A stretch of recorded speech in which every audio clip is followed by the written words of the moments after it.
ഇന്ന് നമ്മൾ ഡിസ്കസ് ചെയ്യാൻ പോകുന്നത് സീ ഫീവർ എന്ന കവിതയുടെ സമ്മറിയാണ്.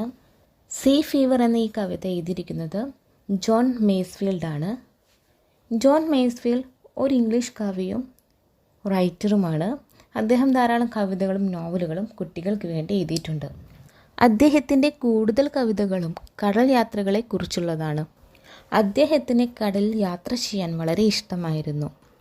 അതുകൊണ്ട് തന്നെ യാത്രയ്ക്കിടെ കടൽ യാത്രയിലെ അനുഭവങ്ങളെ അടിസ്ഥാനമാക്കി കവിതകൾ എഴുതുമായിരുന്നു. സീ ഫീവർ എന്ന കവിതയിൽ അദ്ദേഹത്തിൻ്റെ കടലിനോടുള്ള അഭിനിവേശവും നാവികൻ്റെ സാഹസിക ജീവിതത്തിനായുള്ള തൻ്റെ കൊതിയുമാണ് ചിത്രീകരിക്കുന്നത്. വിവിധ കപ്പലുകളിൽ നാവികനായി അദ്ദേഹം സമയം ചെലവഴിച്ചിട്ടുണ്ട്. അതുകൊണ്ട് തന്നെ ആ ഒരു ജീവിതശൈലിയോടുള്ള തൻ്റെ ഇഷ്ടവും അടുപ്പവുമാണ് ഈ ഒരു കവിതയിൽ ചിത്രീകരിക്കുന്നത്. നമുക്കിനി കവിതയുടെ സമ്മറിയിലേക്ക് കടക്കാം. Sea fever written by John Masefield. First stanza. I must go down to the seas again, to the lonely sea and the sky, and all I ask is a tall ship and a star to steer her by, and the wheels kick and the wind song and the white sail shaking, and a grey mist on the sea's face and a grey dawn breaking. First സ്റ്റാൻസിൽ പറയുന്നത് ആരുടെയും കൂട്ടില്ലാതെ ഏകാന്തമായ കടലിൽ ഒറ്റയ്ക്ക് യാത്ര ചെയ്യാൻ ഇതിലെ speaker ആഗ്രഹിക്കുന്നു എന്നതാണ്. അതിന് മുകളിലുള്ള ആകാശം മാത്രം കാണാൻ അദ്ദേഹം ആഗ്രഹിക്കുന്നു. ഒരിക്കലും വറ്റാത്ത നെവർ എൻഡിങ് സീ എന്നാണ് ഒരിക്കലും വറ്റാത്ത എന്നതുകൊണ്ട് ഉദ്ദേശിക്കുന്നത്. ഒരിക്കലും വറ്റാത്ത കടലിൽ സഞ്ചരിക്കാൻ കരുത്തുള്ള ഒരു കപ്പൽ വേണമെന്ന തൻ്റെ ആഗ്രഹവും സ്പീക്കർ ഇതിൽ പങ്കുവയ്ക്കുന്നു. അതുകൂടാതെ നയിക്കാൻ ഒരു നക്ഷത്രം വേണമെന്നും പറയുന്നുണ്ട്. A star to steer. ഇവിടെ നാവികൻ ആകാശത്ത് നക്ഷത്രങ്ങളുടെ സാന്നിധ്യം ആഗ്രഹിക്കുന്നു. അവൻ പിന്തുടരേണ്ട ശരിയായ ദിശ അവനെ ആ നക്ഷത്രങ്ങൾ കാണിച്ചു തരുന്നു എന്നാണ് പറയുന്നത്. അതുകൂടാതെ ചക്രത്തിൻ്റെ കിക്ക്, കാറ്റിൻ്റെ പാട്ട്, വെള്ളക്കപ്പലിൻ്റെ കുലുക്കം എന്നീ വാചകങ്ങൾ നമുക്കിതിൽ കാണാൻ പറ്റുന്നു. അദ്ദേഹത്തിൻ്റെ വന്യവും സ്വതന്ത്രവുമായ യാത്രയിൽ അദ്ദേഹം അനുഭവിക്കുന്ന സന്തോഷത്തെയാണ് ഇതെല്ലാം കൊണ്ട് സൂചിപ്പിക്കുന്നത്.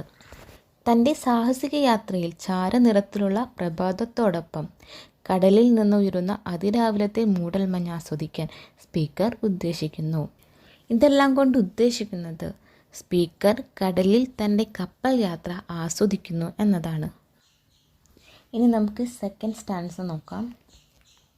I must go down to the seas again, for the call of the running tide is a wild call and a clear call that may not be denied.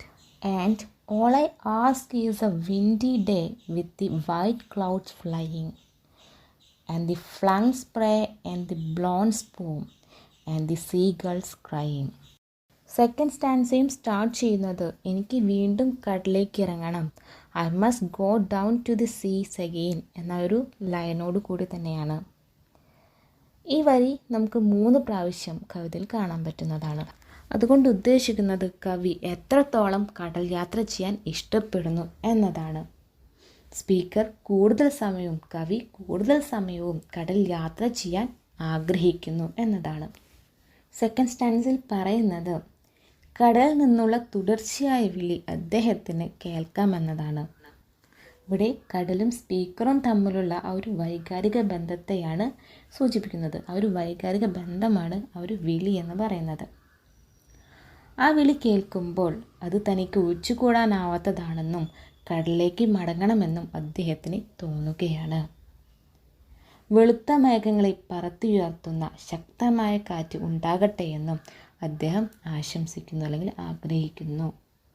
ശക്തമായ കാറ്റ് മേഘങ്ങളെ പറത്തി അവൻ്റെ ആ ഒരു യാത്ര സുഖകരമാക്കുന്നു, കൂടുതൽ വേഗമേറിയതാക്കുന്നു എന്നാണ് ഉദ്ദേശിക്കുന്നത്. നുരകൾ നിറഞ്ഞ തിരമാലകളാൽ വീശുന്ന നേർത്ത വെള്ളത്തുള്ളികൾ കാണാനും കടൽ കാക്കയുടെ കരച്ചിൽ കേൾക്കാനും അദ്ദേഹം ആഗ്രഹിക്കുന്നു. Third stanza. I must go down to the seas again, to the vagrant gypsy life, to the gull's way and the whale's way, where the wind's like a wet knife, and all I ask is A merry yarn from a laughing fellow rover, and quiet sleep and a sweet dream when the long trick over. Third സ്റ്റാൻസിൽ പറയുന്നത്, ആർക്കും തന്നെ ശല്യപ്പെടുത്താൻ കഴിയാത്ത ഒരു അലഞ്ഞു തിരിയുന്ന gypsy ജീവിതം നയിക്കാൻ, ജിപ്സി എന്ന് വെച്ചിട്ടുണ്ടെങ്കിൽ നാടോടികൾ, ഒരു നാടോടി ജീവിതം നയിക്കാൻ താൻ ആഗ്രഹിക്കുന്നു എന്നതാണ്. കടൽക്കാക്കയെയും തിമ്മിങ്കലത്തെയും പോലെ സ്വതന്ത്രനാകാൻ താൻ ആഗ്രഹിക്കുന്നു. കടൽക്കാക്കകൾ അവരുടെ ജീവിതം തീരത്ത് ചെലവഴിക്കുന്നു. തിമ്മിങ്കലങ്ങൾ കടലിൻ്റെ ഉപരിതലത്തോടടുത്ത് ജീവിക്കുകയും അവ ജീവിതത്തിലുടനീളം അലഞ്ഞു തിരികുകയും ചെയ്യുന്നു. ഇവിടെ കവി അങ്ങനൊരു ജീവിതം, സ്വതന്ത്രനായി ആരും ശല്യപ്പെടുത്താനില്ലാത്ത ആ ഒരു ജീവിതം ജീവിക്കാൻ ആഗ്രഹിക്കുന്നു. അടുത്ത വരിയിൽ നമുക്ക് കാണാൻ പറ്റുന്നത് കാറ്റിനെ നല്ല മൂർച്ചയുള്ള കത്തിയോട് താരതമ്യം ചെയ്യുന്നതാണ്. അതുകൊണ്ട് ഉദ്ദേശിക്കുന്നത് കാറ്റിൻ്റെ തണുപ്പിനെയാണ്. കാറ്റിൻ്റെ തണുപ്പ് അത് മൂർച്ചയുള്ള കത്തി പോലെ ശക്തമാണ് എന്നാണ് കവി പറയുന്നത്. പിന്നെ വളരെ ചിരിച്ചിരിക്കുന്ന സഹയാത്രികനിൽ നിന്ന് അതിശയോക്തി കലർന്ന കഥകൾ കേൾക്കാനും അദ്ദേഹം ആഗ്രഹിക്കുന്നു. അവസാനം തൻ്റെ ലോങ് ട്രിക്ക് കഴിഞ്ഞ്, തൻ്റെ നീണ്ട സമയത്തെ ഡ്യൂട്ടി കഴിഞ്ഞ് നല്ല മധുരമുള്ള സ്വപ്നം കണ്ടുകൊണ്ട് ശാന്തമായി ഉറങ്ങുമെന്നും അദ്ദേഹം പറയുന്നു. ഇവിടെ കവി ഉദ്ദേശിക്കുന്നത് ആ ഒരു തിരക്കേറിയ ലോകത്ത് നിന്ന് മാറി സ്വതന്ത്രമായി ജീവിക്കാൻ, സ്വതന്ത്രനാകാൻ ആഗ്രഹിക്കുന്നു എന്നതാണ്. ഇതോടുകൂടി ഈ ഒരു കവിത ഇവിടെ അവസാനിക്കുകയാണ്.